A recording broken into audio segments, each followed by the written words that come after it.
పాటలకు వేలాది స్థుతులు స్తోత్రాలు చెల్లిస్తున్నాను.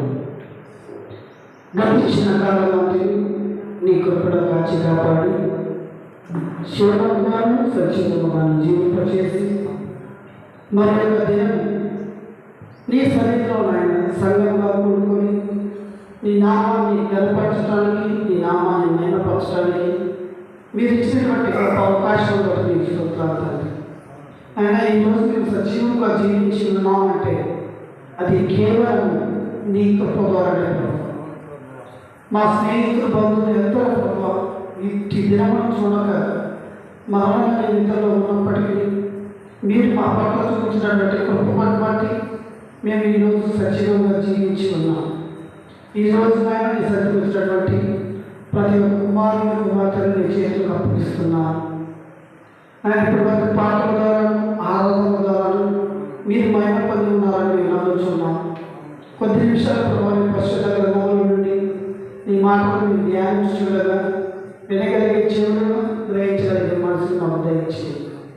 ఆయన నీ దాసుడు నేను నీ వాక్యం ఆయన బోధించుండగా బోధించేవాడు నేను కాదు ప్రభావం.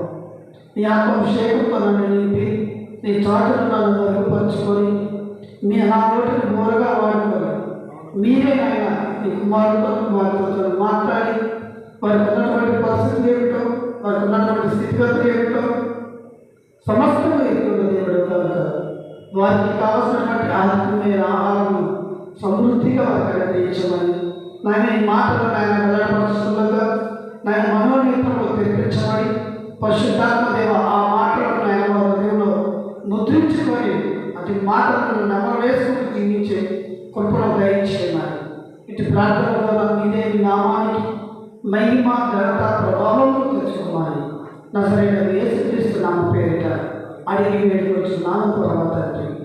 ఆమె దయచేసి కూర్చున్నాం.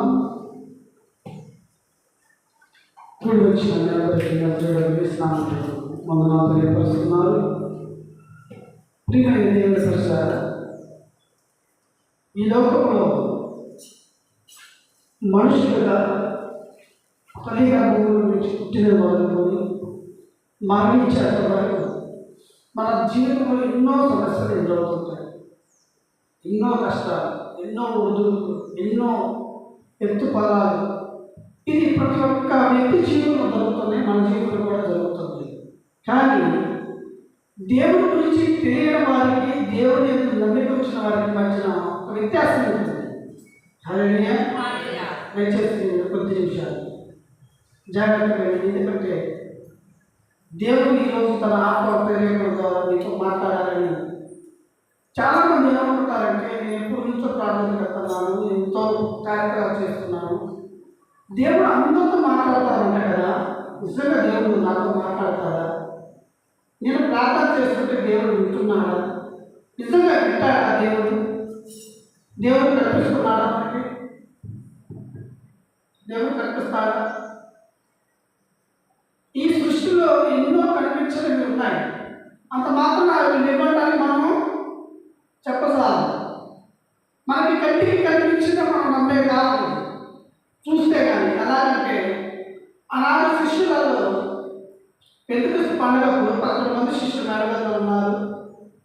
దేవుని యొక్క పరిశుద్ధాత్మ అగ్నివంటి నాయకులతో వచ్చి వారు అన్ని భాషలో మాట్లాడుతున్నప్పుడు అక్కడ ఒక వ్యక్తి లేడు, ఒక శిష్యుడు లేడు. ఎవరు ఆ శిష్యుడు అంటే తోమ.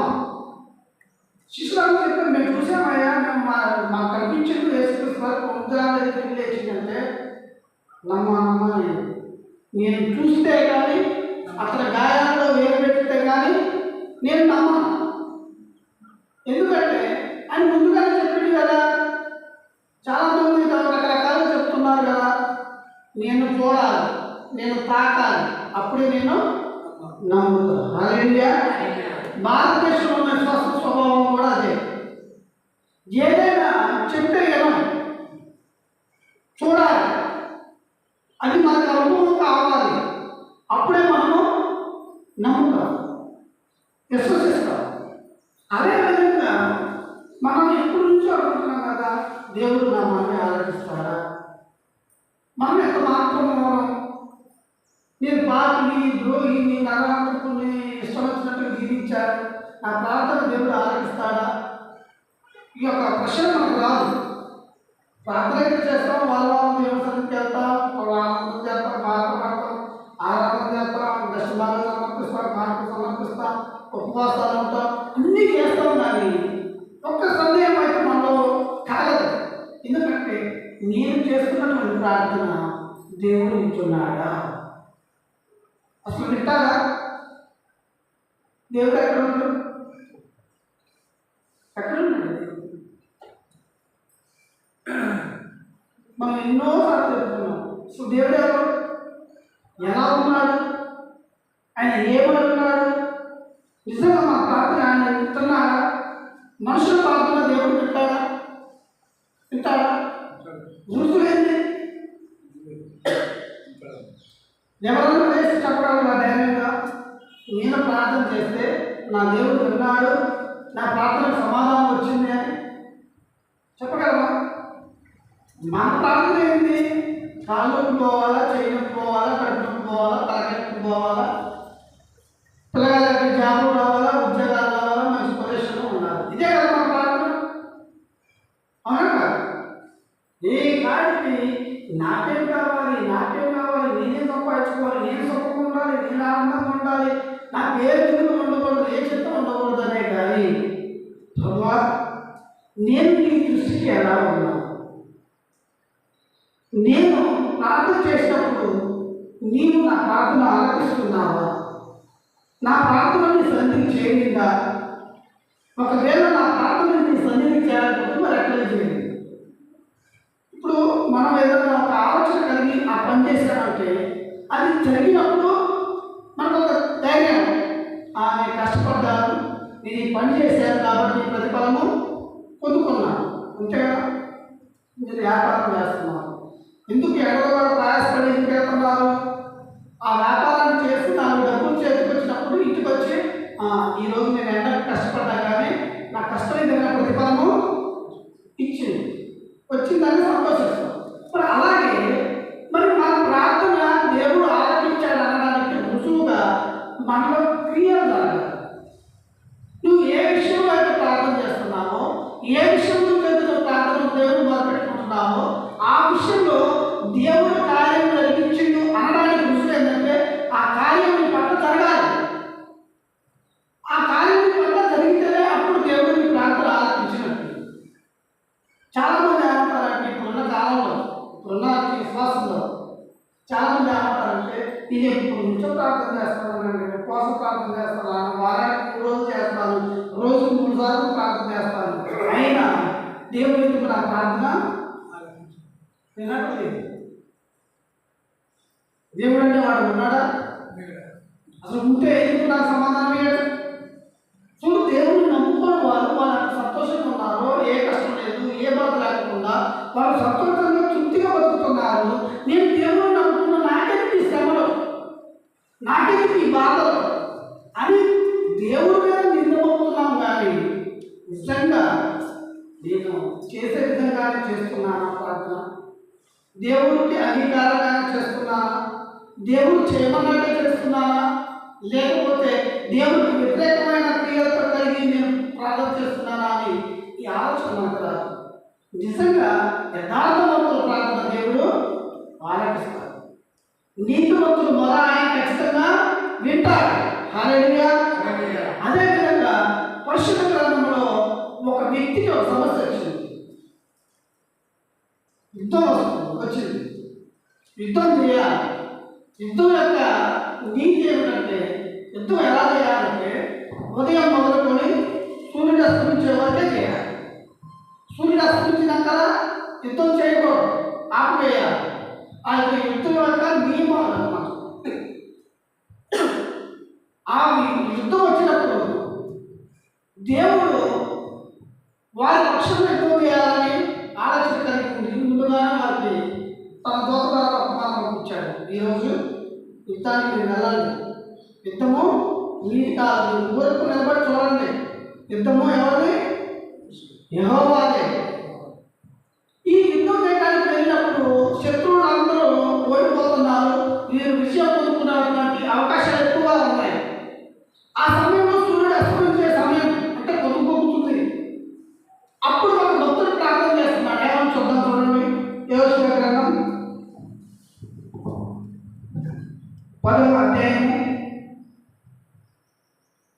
వచనం. యెహోవా ఇశ్రాయేలు ఎదుట అమోరీయులను అప్పగించిన దినమున ఇశ్రాయేలు నిలుచుండగా యెహోషువ యెహోవాకు ప్రార్థన చేసి, సూర్య నీవు గిబియోనులో నిలువు, చంద్రుడా నీవు ఆయలోను నిలువు. జనులు తమ శత్రువుల మీద పగ తీర్చుకున్న వరకు సూర్యుడు నిలిచెను, చంద్రుడు ఆయను అనే మాట యాషేరు గ్రంథంలో రాయబడి ఉంది కదా. సూర్యుడు ఆకాశ మధ్యమున నిలిచి ఇంచుమించు ఒక నాలుగ చెప్పండి. యెహోవా ఒక నరుని మనం వినిన ఆ దినము వంటి దినము దానికి ముందే కానీ దానికి తర్వాతనే కానీ ఉండలేదు. నాకు యెహోవా ఇశ్రాయేలు పక్షులుగా యుద్ధము చేసిన. హల్లెలూయా. యెహోషువ ప్రార్థన చేశాడు, జాగ్రత్తగా వినండి. మనం నమ్ముకున్న దేవుడు ఆయనే కదా. ఆయనే మనం నమ్ముకునేది. ఏదో దేవుడు అనుకున్నాం. యెహోషువ యుద్ధ సమయంలో ఉండి, యుద్ధ ప్రాంతంలో ఉండి, దేవుడు వారిని మా చేతిలో తప్పిస్తున్నాడు, మనం వారి మీద జయం పొందబోతున్నాము. కానీ సమయం లేదు. ఏం లేదు? సమయం లేదు. సమయం మృతుడికే సమయం అవుతుంది. మనం విజయం పొందుకోవాల్సినటువంటి అవకాశం మన చేతిలో ఉంది. ఇప్పుడు యుద్ధం ఆపు చేస్తే ఒకవేళ రేపు వాళ్ళు బలం పొందుకొని శత్రువులు మన మీద మరలా యుద్ధానికి వచ్చినప్పుడు మనం ఒకవేళ ఓడిపోతామేమో. కానీ దేవుడు ఏం చెప్పాడు? ఈ రోజు వారిని నేను మీ చేతికి అప్పగిస్తానన్నాడు. ఆ కార్యం ఈ రోజే జరగాలి. హల్లెలూయా. అక్కడ ఏం జరుగుతుంది? సమయం లేదు. దేవుడు ఇచ్చిన మాట నెరవేర్చబడాలి. ఈ రోజే వారిని నేను మీ చేతికి అప్పగిస్తున్నాను. అది ఆ కార్యం ఈ రోజే జరిగిపోవాలి. అప్పుడు యెహోషువ ప్రార్థన చేశాడు. ఏమని? సూర్యుని ఆగమని, చంద్రుడిని నిలవమని. ప్రపంచంలో ఒక సూర్యుని చంద్రుడిని ఒక దినమున ఆపగలిగినటువంటి వ్యక్తి యెహోషువ. యెహోషువ గొప్పతనం కాదని, దేవుడు ఇచ్చినటువంటి వాగ్దానము, దేవుడు ఇచ్చినటువంటి మాటను సమయానుకూలంగా చేసి దేవుడి యొక్క ఆశీర్వాదం పొందుకోవడానికి తన ప్రార్థన ఎంత బలపడిందంటే చూసారా ప్రార్థన ఉన్న గొప్పతనం. యెహోషువ ప్రార్థన చేస్తే సూర్యుడు చంద్రుడు ఆగిపోయాడు. మరి నువ్వు ప్రార్థన చేస్తే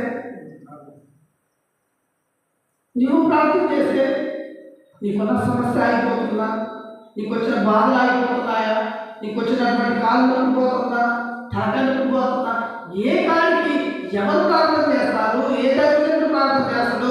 అక్కడ ఆ దైవజనుడు ఉన్నాడు, ఈ దైవజనుడు ఉన్నాడు, అక్కడ వారున్నారు, వీరున్నారు, పరిగెత్తుతున్నావు. కానీ యెహోషువ ప్రార్థన అయినటువంటి దేవుడే నా దేవుడు. యెహోషువ ప్రార్థన అయినటువంటి దేవుడు నా ప్రార్థన ఇంటికెళ్ళడు. యెహోషువ పక్షంలో యుద్ధం చేసినటువంటి దేవుడు నా పక్షంలో నా శత్రువు మీద ఎందుకు యుద్ధం చేయడమే ఒక నమ్మకం మనకు ఉంటుంది. హల్లెలూయా. నమ్మట్లేదు. ఏంటంటే ఏ బాధ వచ్చినా ఏ కష్టం వచ్చినా ఒక ఫోన్ చేస్తే పెద్దయ్య గారు, ఒకవేళ పెద్దయ్య గారు ఫోన్ ఎత్తకపోతే చిన్నయ్య గారు, ఎవరో ఒకరైతే అందుబాటులో దొరుకుతారు. ఈ లోన్ దొరకకపోతే మనకు తెలిసి చుట్టాలలో ఆయవారు. ఎవరైతే మన కోసం ప్రార్థన చేయాలి తప్ప ఎప్పుడు నీ కోసం ప్రార్థన చేస్తావు? ఎప్పుడు నీకున్నటువంటి శత్రువుల మీద, నీకున్నటువంటి శ్రమల మీద, నీకున్నటువంటి సమస్యల మీద నువ్వు ఎందుకు నమ్మకంగా ప్రార్థన చేయలేకపోతున్నావంటే మనం వింటే నమ్మేవాళ్ళం కాదు. మనం చూస్తే కానీ నమ్మం. అందుకంటే దేవుడు అంటున్నాడు యేసుక్రీస్తు వారు, చూసి నమ్మిన వారికంటే చూడక నమ్మిన వారు ధన్యులు. హల్లెలూయా. నీవు ఈ అనుభవం నీలో ఉండాలి. నువ్వు ధైర్యంగా ఉండాలి, నమ్మకంగా ఉండాలి. ఎందుకంటే నేను యెహోవాను నమ్ముకున్నాను, నజరేయుడైన యేసుక్రీస్తు రక్తంలో నేను కడగబడ్డాను, దేవుడు బిడ్డగా నేను ఉన్నాను. ఖచ్చితంగా నేను మోకరించి ప్రార్థన చేస్తే దేవుడు నా ప్రార్థన ఆలకించాలి. అదేవిధంగా మనం ఇంకొక వ్యక్తి చూసుకున్నట్లయితే యాకోబు తన అన్నను మోసం చేసి, తన తల్లి మాటని అన్నను మోసం చేసి మాగారింటే ఇదే మోసం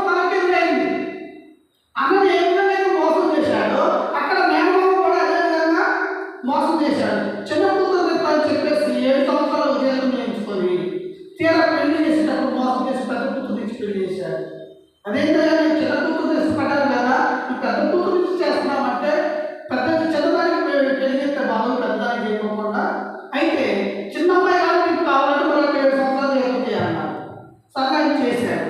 తర్వాత ఈ యాభై మంది పెరుగుతుంది, అభివృద్ధి చెందుతుంది. అప్పుడు మా పిల్లలు పుట్టింది. ఈ ఎక్కడాలు నేను మా ఊరు నేను వెళ్ళిపోతానని మళ్ళా అన్నయ్య వస్తూ ఒక లోయలో ఇమ్మను పంపించాడు. 2 భార్యలు పంపించాడు, పిల్లగాలను పంపించాడు, పిల్లలు పంపించాడు, గుర్రాలను పంపించాడు, వంటలు పంపించాడు, అన్ని రకమైనటువంటి సమస్తాన్ని ముందు పంపించి ఒక్కడే వస్తున్నప్పుడు ఒక వ్యక్తి ఎదురుపడ్డాడంట. ఆ వ్యక్తి ఎదురుగా వచ్చి, అయ్యా నువ్వు ఎక్కడికి వెళ్తున్నావు ఏంటండి అంటే, ప్రార్థనలో పిలుపులాడాడు. అదేవిధంగా అలా పిలుపులాడాడు. తెల్లవారు సమయం లేదు. ఇప్పుడు మనం బ్రతుకుతున్నటువంటి దినాలు మనం అనుకున్నట్టు మనకు అనుకూలంగా లేవు. ఈ దుర్దినాలు ఉన్నాం, మనం కడవ దినాలు ఉన్నాం. ఇప్పుడు ఏం జరుగుతుందో తెలియదు. ఇప్పుడు ఉన్న సమయమే మంది. నిన్న గతించినటువంటి సమయం వల్ల రాదు. రేపు ఏం జరగబోతుందో మనకు తెలియదు. ఇప్పుడు మనం బ్రతుకుతున్నాం కాబట్టి ఇప్పుడే ఇదే మన సమయం. యాకోబు గారు అంటున్నాడు, ఈ సమయం దాటిపోతే మళ్ళా నేను ఆయన దొరకలేదు. నేను మా అన్న దగ్గరికి వెళ్తున్నాను, వాడు ఖచ్చితంగా నేను మోసం చేసేటప్పుడు వాడు ఖచ్చితంగా నన్ను చంపేస్తాడు. చంపకుండా ఉండాలంటే ఈ వ్యక్తి నన్ను ఆశీర్వదించాలి. ఆ వచ్చిన వ్యక్తి కూడా ఏం తెలుసు, మోకరించిండు, ప్రార్థన పెట్టాడు, మొదలుపెట్టిండు. అయ్యా తల్లారుంటాడు, ఆయన పంపి అంటే నువ్వు నన్ను ఆశీర్వదిస్తే కానీ పంపించు. తెల్లవారు పెట్టుకున్నాడు. తీరా దేవుడిగా ఇది ఎట్లా వదిలిపెట్టేటట్టు లేదు. ఇది నేను ఈ పాలన చేయకపోతే ఖచ్చితంగా నన్ను వదిలిపెట్టడం, ఇది పట్టుదల కలిగి ఉన్నాడని. ఇప్పుడు నీ పేరే పేరు అంటే యాకోబు. నువ్వు యాకోబు కాదు, నువ్వు కూడా ఇశ్రాయేలీయువే. అదే ఇశ్రాయేలీయులు అంటే దేవుడికి ఇష్టమైన వాడని అర్థం. మరి మనము ఏ ఇశ్రాయేలు? మన ప్రార్థనే, మన ప్రార్థన బలమే. మనం దేని గురించి ప్రార్థన చేస్తున్నాం, ఏ విషయం గురించి ప్రార్థన చేస్తున్నాం, అది ఖచ్చితంగా దేవుడు నా పట్ల జరిగించాలని యాకోబు యొక్క పట్టుదలని ప్రార్థన చేస్తున్నామా, లేకపోతే యోషువ యొక్క నమ్మకంతో ప్రార్థన చేస్తున్నామా? ఒక మనిషి ప్రార్థన చేస్తే సూర్యుడు చంద్రుడు ఆగుతారా? ఎట్లా సాధ్యపడుతుంది? నమ్మకం. అప్పుడు ఏమన్నాడు, ప్రార్థన చేసిన తర్వాత సూర్యుడు చంద్రుడు ఆగిన తర్వాత ఈ ఆగిపోవడం గొప్ప కాదు.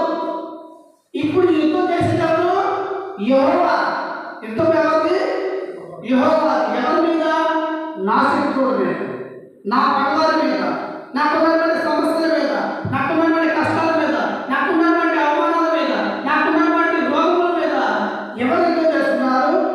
ఆయన యుద్ధం చేస్తున్నాను. ఎందుకంటే నేను ఆయన ఇష్టడైన వాడు, ఆయన హృదయానుసారంగా జీవించాలనుకుంటున్నాను. నన్ను ఆయన సంకల్పంలో జీవింపజేయాలనుకుంటున్నాడు. ఆయన కృపలో నన్ను బలపరచాలనుకుంటున్నాడు. ఆయన నిత్య జీవాన్ని నన్ను వారసుగా చేయాలనుకుంటున్నాడు. ఆయన కుమారుడిగా కుమార్తెగా నన్ను ఈ లోకంలో నిలబెట్టాలనుకుంటున్నాడు. కాబట్టి ఖచ్చితంగా ఆయన నా పట్ల కార్యం జరిగించాలి. ఈ విధమైన నమ్మకత్వం మనకు లేదు. అందుకనే మన ప్రార్థన ఎలా ఉందంటే నీటి మీద బుడగలాగదు. అప్పుడే ప్రార్థన చేస్తాం. ఇప్పుడు మందిరంసేపు సంతోషంగా హాయిగా ఉంటాం. వాళ్ళు బయటకు వెళ్ళిన తర్వాత కుటుంబ ప్రార్థన లేదు, వ్యక్తిగత ప్రార్థన లేదు, సంఘ ప్రార్థన లేదు, ఉపవాస ప్రార్థన లేదు.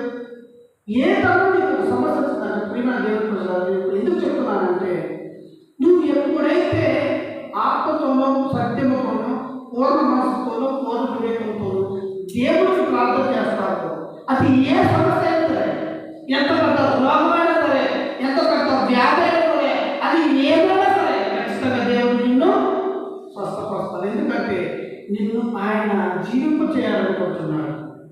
ఆయన నిన్ను ఒక ఉన్నతమైన స్థానంలో ఉంచాలనుకుంటున్నాడు. ఆయన నిన్ను ఎక్కడ ఉంచాలనుకుంటున్నాడు? తన రాజ్యంలో, తన సింహాసనం ఎదుట నిన్ను నిలబెట్టుకోవాలనుకుంటున్నాడు. ఎందుకు? అందుకోసం కదా దేవుడు మనసును సృష్టించింది. దేవుడు ఎందుకు సృష్టించాడు నిన్ను నన్ను? మన ద్వారా ఆయన నామానికి మహిమ రావాలి, మన క్రియల ద్వారా ఆయన నామం కనపరచబడాలి, మన ప్రవర్తన ద్వారా ఆయన యొక్క నీతిని ప్రచురం మన యొక్క ఆలోచన కానీ క్రియలు కానీ ప్రతి ఒక్కరూ మనల్ని చూస్తే ఎలా ఉండాలంటే అపోస్తలుడు పౌలు గారు అదే అంటారు, నేను క్రీస్తు పోలి నడుచుకున్నాను.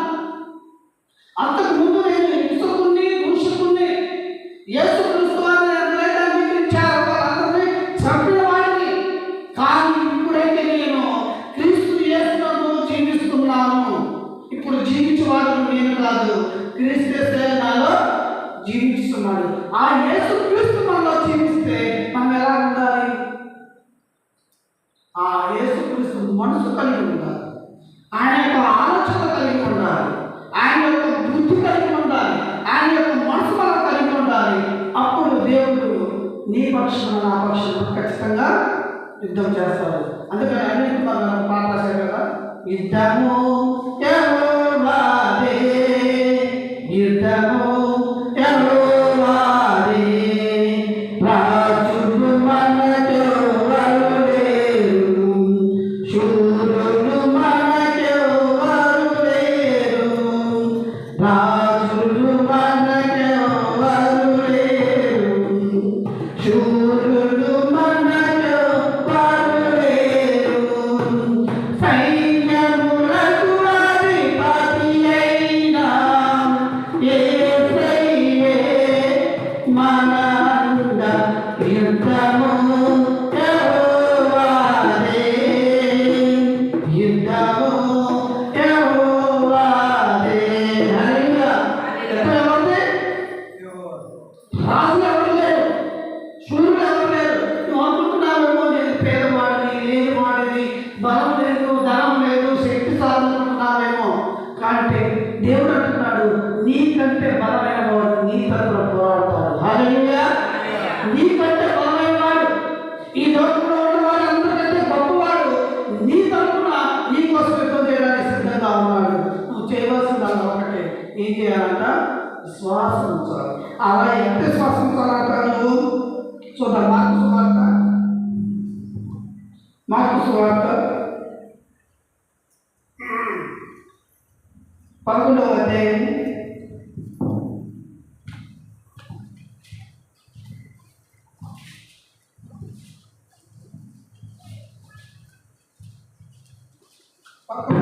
22 నుంచి 24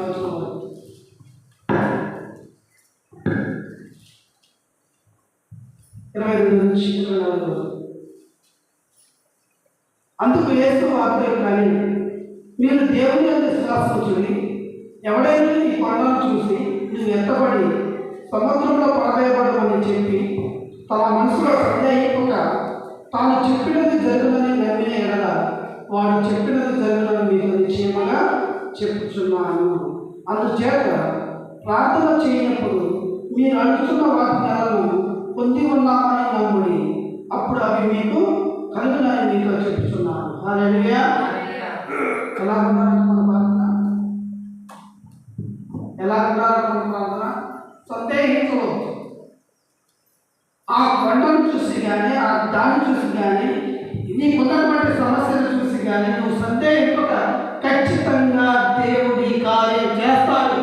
ఆయన సమర్థుడు, ఆయన అసాధ్యమైనది ఏం లేదని నువ్వు సందేహింపక నువ్వు ప్రార్థన చేసేటప్పుడు ఆ విషయాన్ని నువ్వు ఖచ్చితంగా సందేహింపక అడిగితే ఆయన ఖచ్చితంగా కార్యము చేస్తాడు. అలాగే మనం ఎలా అడగాలంట? మనము ప్రార్థన చేసేటప్పుడు ఏదైతే అడుగుతున్నామో అది మనం ముందుకొని ఉన్నాం. ప్రభువా నాకు ఆరోగ్యం దయచేయాలంటున్నారు. ప్రభువా నువ్వు నాకు ఆరోగ్యం ఇచ్చావు, ప్రభువా నాకు ఆయుష్ ఇచ్చావు, నాకు సమస్యలు నాకున్నటువంటి బాధ నుంచి నన్ను వినిపించాలని నువ్వు నమ్మాలి. వినిపించు ప్రభువా, వినిపించు ప్రభువా కాదు. దేవుడు అంటున్నాడు, మీరు ఎవరంటే మీరు అనుకుంటున్నట్టు ఈ లోకంలో అందరితో సమానం కాదు. మీరు ప్రత్యేకించబడిన వారు. దేవుడు మిమ్మల్ని ఏర్పాటు చేసుకున్నాడు, మిమ్మల్ని ఆయన వారసులుగా కుమారులుగా చేసుకున్నాడు. ఎందుకంటే మీరు ఎప్పటికీ ఉన్నతమైన స్థితిలో ఉండాలి. ఒకరిని శేషించే స్థితిలో ఉండాలి, కానీ అందరి ముందు అయ్యా నాకు అది కావాలి, అయ్యా నాకు ఇది కావాలని అడుక్కున్న స్థితిలో ఉంచాలని కాదు దేవుడు. అందుకని ఆయన అంటున్నాడు, మీరు ప్రార్థన చేసినప్పుడు ఏదైతే అడుగుతున్నారో అది మీరు పొందుకొని ఉండాలని నమ్మాలి. ఆ నమ్మకం ఎలా ఉండాలి? సందేహం ఉండకూడదు. జరిగిద్దా, జరగదా, అలాగే అయిద్దా? ఏ రీతిగా అయిద్దా? ఈ సందేహం అవుతుంది. ఖచ్చితంగా నేను నమ్ముకున్నటువంటి దేవుడు నమ్మకమైన వాడు, యథార్థవంతుడు.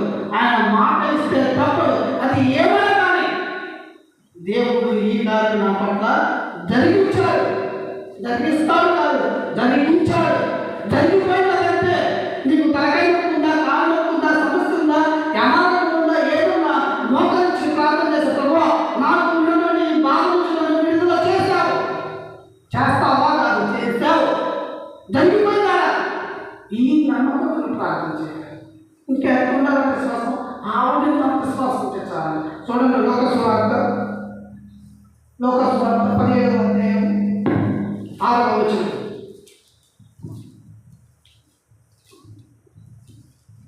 17వ అధ్యాయం.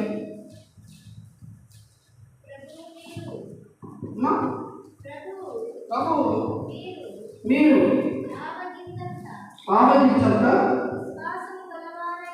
విశ్వాసం కలవారైతే ఈ కప్పల చెట్టును చూసి నీవు వేళ్లతో కూడా పెళ్ళగించబడి సముద్రములు నాటమని చెప్పినప్పుడు అది మీకు లోబడును. హల్లెలూయా.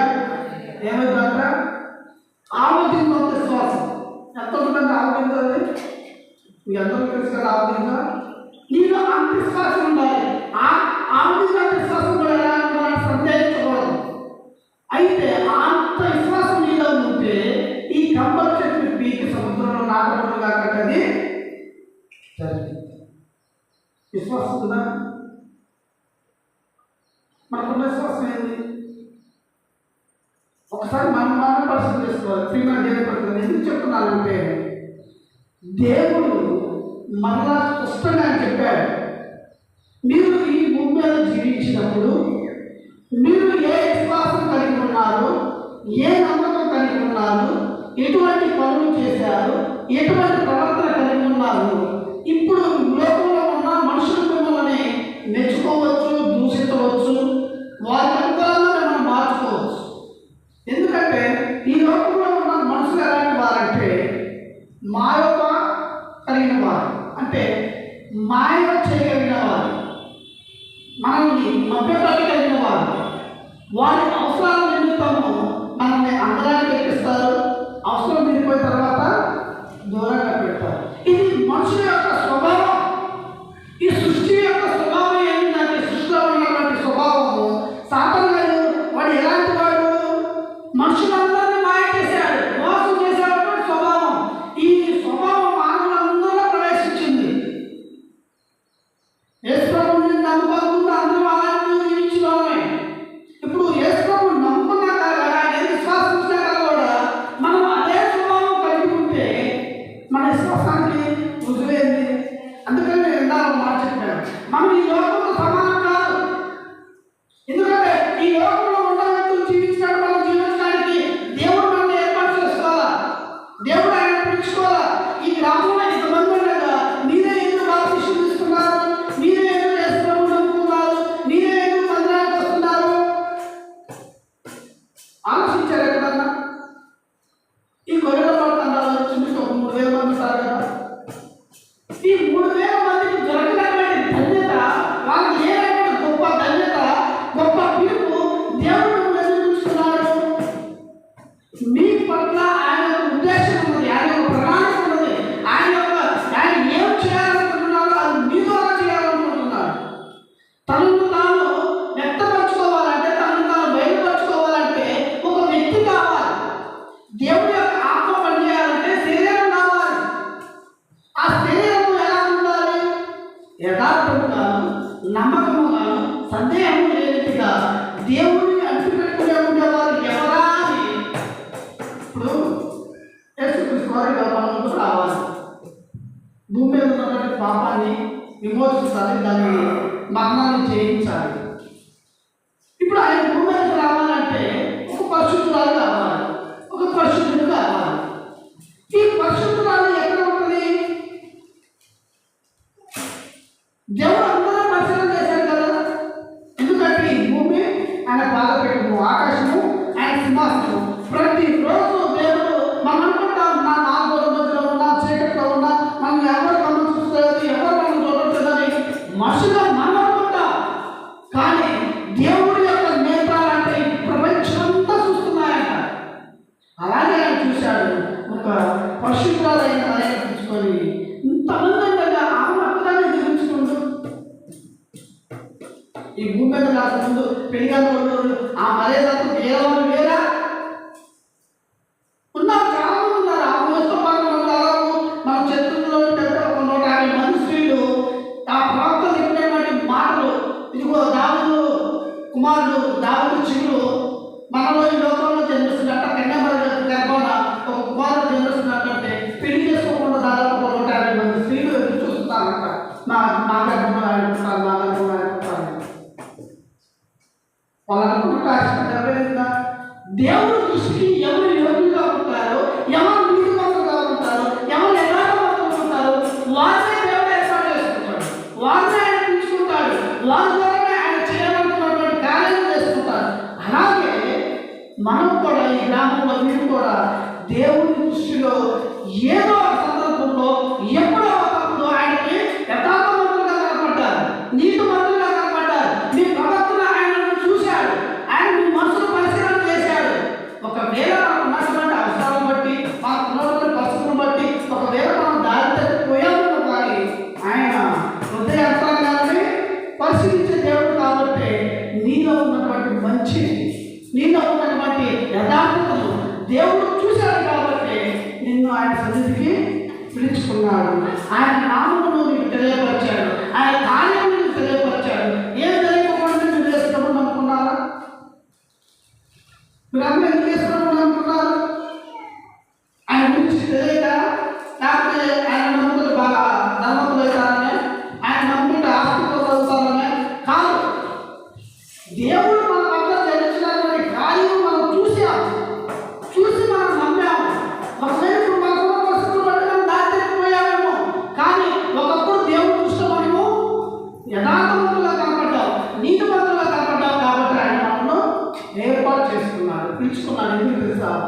మీ ద్వారా ఈ గ్రామంలో తనను తాను వ్యక్తపరచుకోవడానికి, తనను తాను బయటపరచుకోవడానికి. ఎందుకంటే యేసుక్రీస్తుని నమ్ముకున్న వారు ఇలా ఉంటారు, యేసుక్రీస్తుని వెంబడించే వారు ఇలా ఉంటారని మీ ద్వారా తనను బయటపరచబడాలని. మరి ద్వారా ఏ విధంగా ఆయన లోకంలోకి వచ్చాడో నీ ద్వారా ఈ గ్రామంలో ఆయన రావాలనుకుంటున్నాడు. నీ క్రియ ద్వారా, నీ ప్రవర్తన ద్వారా, నీ ఆలోచన ద్వారా, నువ్వు చేస్తున్న ప్రతి విషయంలో ఆయన నీ ద్వారా బయట సమాజంలో కనపడాలనుకుంటున్నాడు. హల్లెలూయా. ఇటువంటి అవకాశం మనం అనుకుంటున్నామా? మనం అలవాటు రాలేదు. దేవుడు ఉత్తమించుకోలేదు మనల్ని. మనకి ఏ పని లేకుండా దేవుడు సందులో కూర్చుంటాము. ఆయన ఒక ప్రణాళిక ఉంది. ఈ గ్రామంలో అనేక మంది ముందు నిన్ను ఒక మూల స్తంభంగా నిలబడాలనుకుంటున్నాడు. నీ ద్వారా ఆయన కార్యం జరిగించాలనుకుంటున్నాడు. నీ ద్వారా ఆయన యొక్క చిత్తాన్ని ఈ గ్రామంలో నెరవేర్చాలనుకుంటున్నాడు. మరి మనం నమ్మకం లేదు, విశ్వాసం లేదు, చేసే ప్రార్థన పట్టుదల లేదు. యుద్ధం నమ్మకంలో యెహోవా చేస్తాడు. ఎన్ని సమస్యలు వచ్చినా, ఎంత కష్టాలు వచ్చినా, ఎన్ని ఇబ్బందులు వచ్చినా దాని గారు అంటారు కదా, నక్కదేశంలో ఒక విగ్రహానికి పాలు పోసి ఈ విగ్రహానికి ఎవరైనా నమస్కారం చేయకుండా వాడిని తీసుకెళ్ళి అగ్నిగుండం వేయాలి. శత్రుఘ్న అగ్నిగుండం అన్నాడా? ఏమన్నారు వాళ్ళు? రాజా, నువ్వు అగ్నిగుండం వేసావు సరే, మా దేవుడు ఎలాంటి తెలుసా? ఆ అగ్నిగుండం నుంచి కూడా మమ్మల్ని కాపాడుతాడు. హల్లెలూయా. అది వారి నమ్మకం. ఒకవేళ కాపాడకుండా పర్లేదు, అయినా నాకు నేనైతే మా దేవుడిని విడిచిపెట్టి ఏ ఒక దానికి నేను నమస్కారం చేయాలి, సాగిన దానిని పూజించాం. అది నమ్మకం. యోగుకి ఎన్ని కష్టాలు మనం చూసాం. తనకున్న సంత అంతమైంది, ఏం లేదు.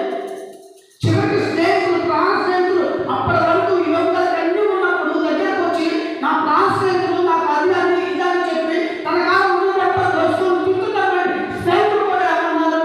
తన పరిస్థితి బాగా ఉపయోగపడతారా హేళన చేశారు, దూషించారు. ఈరోజు సమాజంలో అదే వచ్చి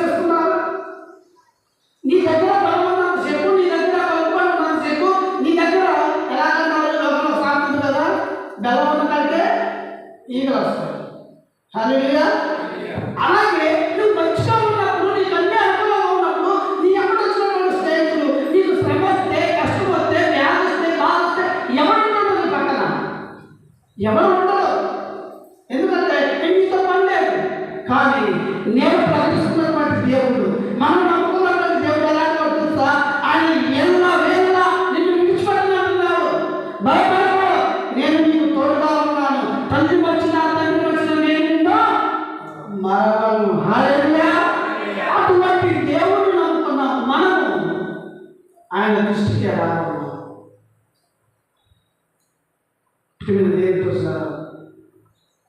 మనలో విశ్వాసం లేదు, విశ్వాసం సన్నగిలింది.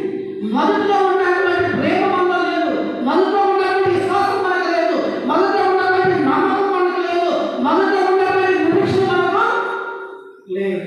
అంత ఏమైనా సన్నగిలిపోతుంది. ఎందుకంటే దేవుని యొక్క లేఖనం నెరవేర్చబడడానికి ఏర్పరచబడిన వారు సైతం ఏమవుతారంట? పడతారు. ఏర్పరచబడిన వారు సైతం పడతారు. ఆ పడిపోయిన స్థితిలో నుంచి మనం ఏమైనా ఆలోచిస్తున్నాం. అందుకని ఆయన అంటున్నాడు, ఈ భూమి మీద శరీరదారులుగా నివసించినప్పుడే మీరు జాగ్రత్త పడండి, ఎడతెగక ప్రార్థన చేయండి, మేలుకు కలిగి ఉండండి. ఎందుకంటే శోధన రాబోతుంది. ఆ శోధన నుంచి, సమస్యల నుంచి తప్పించబడాలంటే నువ్వు మేలుకు కలిగి ప్రార్థన చేయాలి. ఆ ప్రార్థన ఎలా ఉండాలి? స్థిరంగా ఉండాలి, బలంగా ఉండాలి. సూర్యుని చంద్రుడు నాటినటువంటి ప్రార్థన, ఆకాశం నుంచి అగ్నిని చూపించినటువంటి ప్రార్థన, ఆకాశంలో నుంచి దేవుని యొక్క ప్రత్యక్షతను ఆ గుణాలను కుమరించినటువంటి ప్రార్థన నువ్వు కలిగి ఉండాలి. ఆ ప్రార్థన నీలో ఉంటే ఈ ప్రపంచంలో నీకు ఏ సమస్య వచ్చినా, ఏ కష్టం వచ్చినా, ఏ బాధ వచ్చినా, ఏ ఇబ్బంది వచ్చినా, ఎవరు నేను మోసం చేయాలనుకున్నా సరే ఏమవుతాడంటే దానిగా అంటున్నాడు, శత్రువులు నా కోసం గుంటలతో కుట్రపడి, కానీ వారి తొమ్మిది గుంటలు వారే పడిపోయేలా చేయగలిగిన సమర్థులు నా దేవుడు. హల్లెలూయా. అటువంటి దేవుని నమ్ముకున్నాం మనం. అటువంటి దేవుని విశ్వాసించిన మనము ఒకవేళ ఈరోజు మనం పరిశీలన చేసుకున్నాం, మనగా ఆలోచిస్తున్నాం, ఒకవేళ మనం ఏ విషయంలో తగ్గిపోయాం, ఏ విషయంలో మనం పడిపోయాం, ఎక్కడ మనం ఆగిపోయాం, మరలా మన ప్రయాణము ఎలా కొనసాగించాలి, దేవుని చిత్తమైతే మరలా మనం పరిశీలన చేస్తున్నాం. మనం వేసిన పెట్టట్లయితే ప్రార్థన చేస్తున్నాం. ఒకసారి కళ్ళు మూసుకొని ఆలోచించండి. ప్రభువా, నిన్ను వెంబడించడానికి నిర్ణయం తీసుకోవడానికి నువ్వు ఇచ్చినటువంటి ప్రేరణ మొదటి దినంలో నేను ఎలాగున్నాను, ఈరోజు నేను ఎలాగున్నాను, ఒక్కసారి మిమ్మల్ని మీరు పరిశీలన చేసుకోండి. మిమ్మల్ని మీరు పరిశీలన చేసుకొని దేవునికి అర్పించుకోండి, దేవునికి సమర్పించుకో. ఈరోజు ఒక నిర్ణయం తీసుకో. ఏది ఏమైనా ప్రభువా, ఎన్ని కష్టాలు వచ్చినా, ఎన్ని బాధలు వచ్చినా, ఎన్ని ఇబ్బందులు వచ్చినా, ఎంత శోధమైనా, ఎంత శ్రమైనా నిన్ను నేను విడవను, నిన్ను నేను మరువను.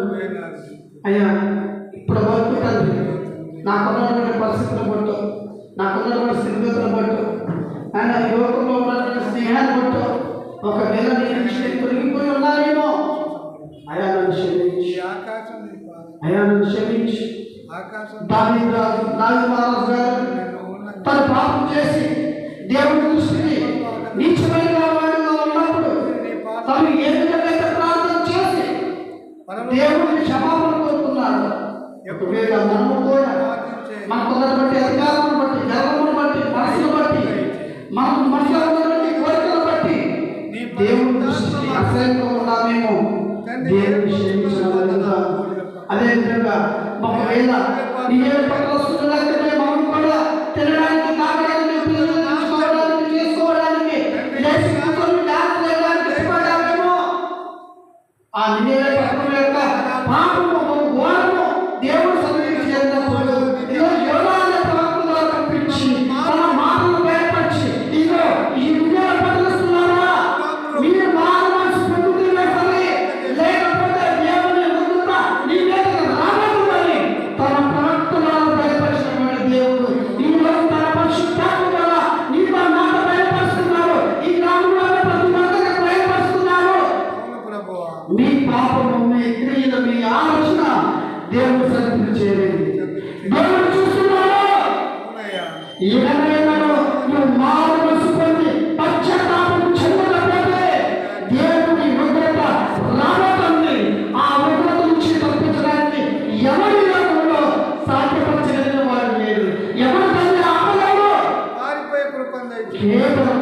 నీ ప్రార్థన. నీవు ఎప్పుడైతే మారు మనసు పొంది పశ్చాత్తాపం చెంది మారు మనసు పొంది ఆయన పాదాలు పట్టుకొని మొదలుపెడతావో నీకు అసాధ్యమైనది దేవుడు సాధ్యపరచగలడు. అది నువ్వు నమ్మినట్లయితే ఈరోజు ఒక నిర్ణయం ఏది ఏమైనప్పటికీ, ఎన్ని అడ్డంకులు ఎదురైనప్పటికీ, ఎన్ని శ్రమలు ఎదురైనప్పటికీ, ఎంత కష్టం వచ్చినప్పటికీ, ఎంత రోగం వచ్చినప్పటికీ, ఎంత బాధ వచ్చినప్పటికీ నా దేవుడిని నేను వినాలి. నా దేవుడి సమయంలో ఇంట్లోనే నుంచి దేవుడిని అప్పుడా మొదలుపెట్టుకుంటాను. నా మొన ఆలోచించే నా దేవుడు నాకు తోడుగా ఉన్నాడు. ఈ లోకంలో ఏ మనుషులు నేను నమ్మను. ఎందుకంటే ఈ లోకంలో మనుషులు అందరూ అవకాశవాదులు మాత్రమే. నా దేవుడు నేను నమ్ముచున్నాను. ఎందుకంటే నా దేవుడు అన్యాయస్తుడు కాదు. నా దేవుడు అక్రమం చేసేవాడు కాదు. నా దేవుడు నన్ను విడిచిపెట్టేవాడు కాదు. నేను ఆ దేవుని యథార్థముగాను నమ్మకముగాను విశ్వాసముగాను ఉంటే ఇదిగో నేను అడిగినది నా దేవుడు నాకు ఇస్తాడు. అది ఏదైనా కానీ దేవుని వాక్యం సెలవిస్తుంది కదా, మొదటిగా నా నీతిని నా రాజ్యం వెతకండి, అప్పుడు మీకు ఏమి అవసరం ఉండదో అది నేను మీకు అనుగ్రహిస్తానన్నావు. అటు వాగ్దానం గట్టిగా పట్టుకొని, అటు వాగ్దానంలో తెలంగా నింపుకొని ఈ రోజు నుంచి ఒక నిర్ణయం తీసుకుని నిజంగా దేవుని పట్ల జీవించాలని ఇష్టపడితే నాతో కలిసి ప్రార్థన ఏకీభవించు. హల్లెలూయా, హల్లెలూయా, హల్లెలూయా, హల్లెలూయా. నిజంగా హల్లెలూయా. నీ హృదయాన్ని గమనించు. ఇప్పుడు మనం చేసేటువంటి ప్రతిక్రియ ఇదిగో దేవుడు హృదయంలో ఉంచి ఉన్నాడు. ఇదిగో నీ పాపంగా అనిపిస్తున్నాయి, అవి నీ కళ్ళకు కనిపిస్తున్నాయి. దేవుడు అడుగుతున్నాడు, నా కుమార్తె, నా కుమార్తె ఈ నెలలో నువ్వు నీ మనసు చెప్పుకోవా. ఇంకా ఎంతకాలం నువ్వు లోకంలో జీవిస్తావు. ఈ లోకంలో జీవించడానికి కాదు కదా నిన్ను నేను సృష్టించింది, నిన్ను నేను ఏర్పాటు చేసుకుంది, నిన్ను నేను పిలుచుకున్నది, నా శరీరంలో నిన్ను నిలబెట్టుకున్నది, నా నామమును నీకు ధరింపచేసినది. నువ్వు ఈ లోకంలో నశించకూడదని. అటువంటి దేవుడు ఈరోజు నీతో మాట్లాడుతున్నాడు. నా కుమారుడు, నా కుమార్తె బాగా స్థిరమైన విశ్వాసంతో నీ మనసు చెప్పినట్టు వినండి.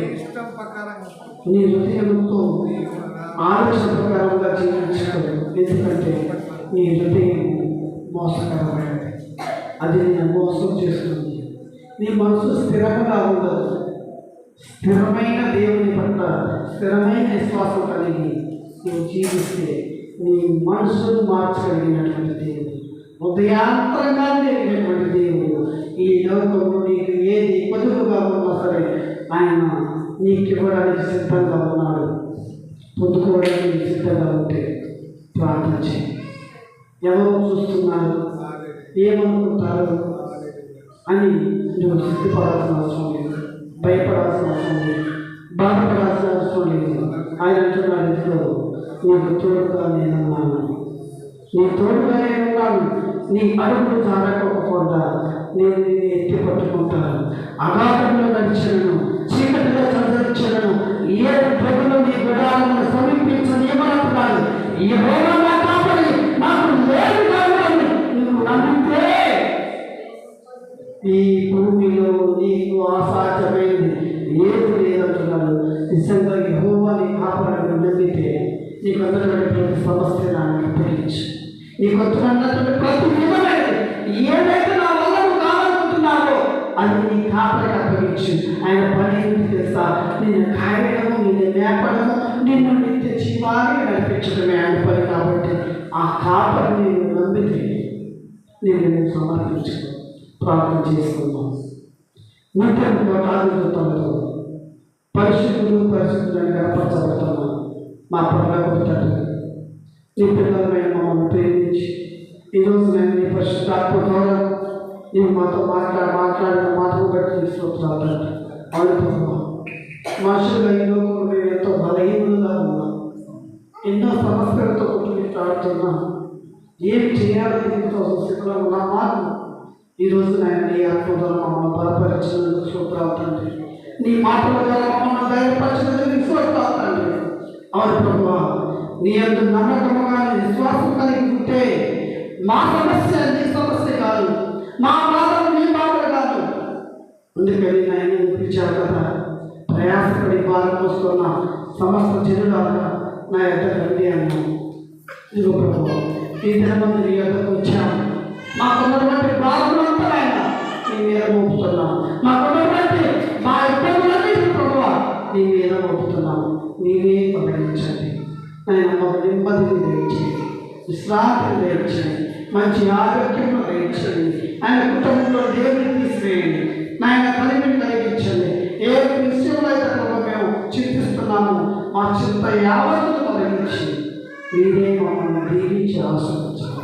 ఎందుకంటే ప్రభు నీ నామం కనపరచబడాలి, నీ నామం ఆయన మయమపరచబడాలి, నీ ప్రభావం నీ గ్రామం అంతా ప్రచురించబడాలి అంటే నేను నమ్ముకున్న నీ విశ్వాసించిన నేనే కష్టంలోనూ బాధలోనూ ఇబ్బందుల్లోనూ ఉంటే అనేక మంది ప్రభు దేవుడు చేస్తారు తండ్రి. మీ దేవుడు ఏమి అంటారు నాయన? నువ్వు దేవుడిని నమ్ముకున్నావు కదా, యేసు ప్రభువుని అంగీకరించావు కదా, నీ రోగం తొలగించడా అంటారు, నీ ఇబ్బందులు తొలగించడా అంటారు ప్రభు. నన్ను పట్టి నీ నామాన్ని మాత్రం రాకూడదు ప్రభు. నేను నీ నామం మయపరచబడాలి అంటే, నీ నామం కనపరచబడాలంటే ప్రభు మొదటిగా నాయన నా మనసును మార్చండి, నా ఆలోచనలు మార్చండి, నా స్థితిగతులు మార్చండి. నేను ఏ స్థితిలో పడిపోయాలో నేను నా సహాయం దయచేయండి, ఆయన కొంత సహాయం దయచేయండి. నువ్వు వల్ల మమ్మల్ని లేచి నిలబెట్టినట్లయితే అందరూ పడిపోకుండా నీ పరిశుద్ధాత్మ ఆయన కాపుతాలను నడిపించండి. నీ పరిశుద్ధాత్మ అభిషేకంతో మమ్మల్ని నీకు ప్రభావం మరి అందరూ నీ పడిపోకుండా కుడిపై కానీ ఎడక కానీ తిరిగిపోకుండా స్థిరంగా ప్రభావం క్రీస్తు అనే పునాది మీదనైనా మా గృహంలో నిలిపోవడానికి సహాయం తెచ్చింది. ఇటు ప్రార్థన ద్వారా మీరే ఘనత మహిమ ప్రభావంలో పొందుకోమని నజరేయుడైన యేసు క్రీస్తు నామం పేరిట అడిగి వేడుకొచ్చున్నాము పరమ తండ్రి. ఆమేన్.